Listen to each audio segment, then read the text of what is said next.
নামটি শুনলেই চোখের সামনে ভেসে ওঠে দিগন্ত বিস্তৃত নীল জলরাশি, দূরে গিয়ে মিশে গেছে প্রসারিত আকাশে। সেই নীলের ওপর ভেসে আছে ধনুকের আকারে ছোট্ট ছোট্ট সারিবদ্ধ পান্না সবুজ দীপমালা। সবুজের জৌলুসে চোখ ধাঁধানো আন্দামান নিকোবর দ্বীপপুঞ্জ।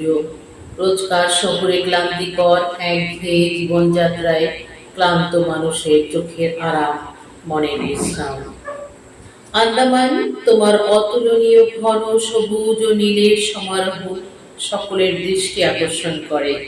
সুন্দর শান্তভাবে সমুদ্রের উপর ভাসমান দ্বীপগুলি সাজিয়েছ তুমি। আবার তাদের সঙ্গে নিত্য যোগাযোগের ব্যবস্থাও রেখেছ।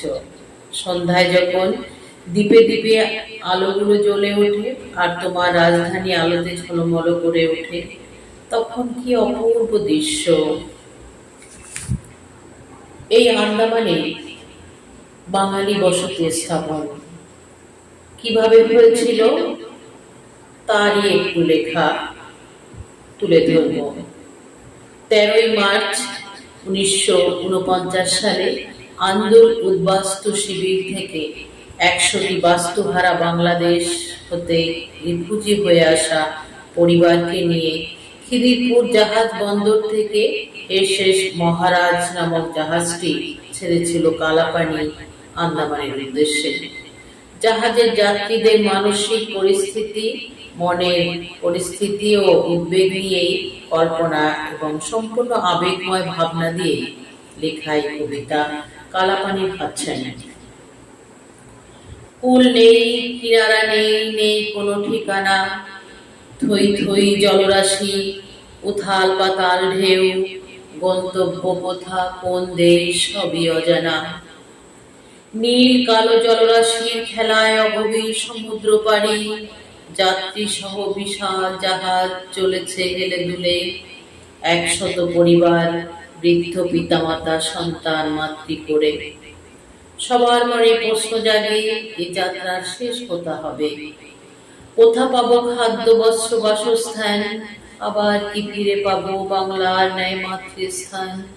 সেই সবুজ ধানের ক্ষেত, পুকুর ফলের বাগান, মায়ের নিপুণ হাতে লেপা উঠান, গোলাবর্তী ধান।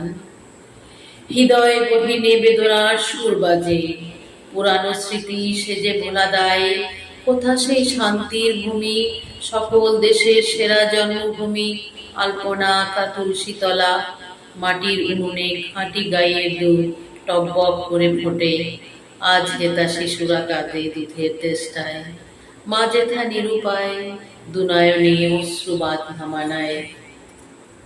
বৃদ্ধ পিতা বসে ভাবে, কে জানে এই অন্তহীন অগভীর সমুদ্রের ওপারে কোথা কোন দেশ? সে দেশে শশী তপনের পরশে গর্ব কোন ভবিষ্যৎ?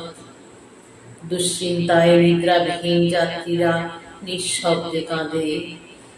কেন মোরা আজ বাস্তুহারা কোন অপরাধে? একগুচ্ছ অসুর ধনুষগণ নররূপ ধরি বাংলা মায়ের বুকে করছে নৃত্য খেলা।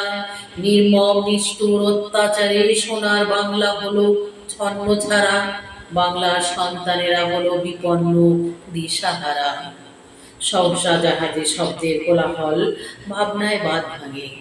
কে যেন বলে উঠল, ডানা দেখা গেছে। অমনি সকলে তড়িঘড়ি ছুটলো জাহাজের দিকে, কিন্তু একই ক্ষীণ আশাটুকু নিভে গেল তড়িতে। ভয়ে বুক কাঁপে দুরু দুরু। এ যে বৈচিত্র্যে ভরা ঘন সবুজ অরণ্য, তবে কি কুয়াশা ঘেরা জীবন এবার হবে আরো বিপন্ন? কেউ বলে এই তো সেই কালাপানি যাকে আন্দামান বলে। বৃদ্ধ পিতা সুধায় কাতর কণ্ঠে, কিরে খোকা, পারবি তো হেতা বাঁচতে আর বাঁচাতে? সব হারানোর ব্যথা ভুলে সন্তানের হাতে হাত রেখে চিৎকার করে বলে সবে, আমরা বাঁচবো, স্বাধীনভাবে বাঁচবো আর বাঁচাবই। আর তখনই দূরে গাছের ডালে পাখিরা ডানা মেলে গান গায় নতুন সুরে। বসন্তের হাওয়ায় ঘন বনরাশি মাথা দোলায়, দুহাত বাড়ায় ডাকে, আয় তোরা আয়, অভাগা সন্তানেরা আমার কোলে।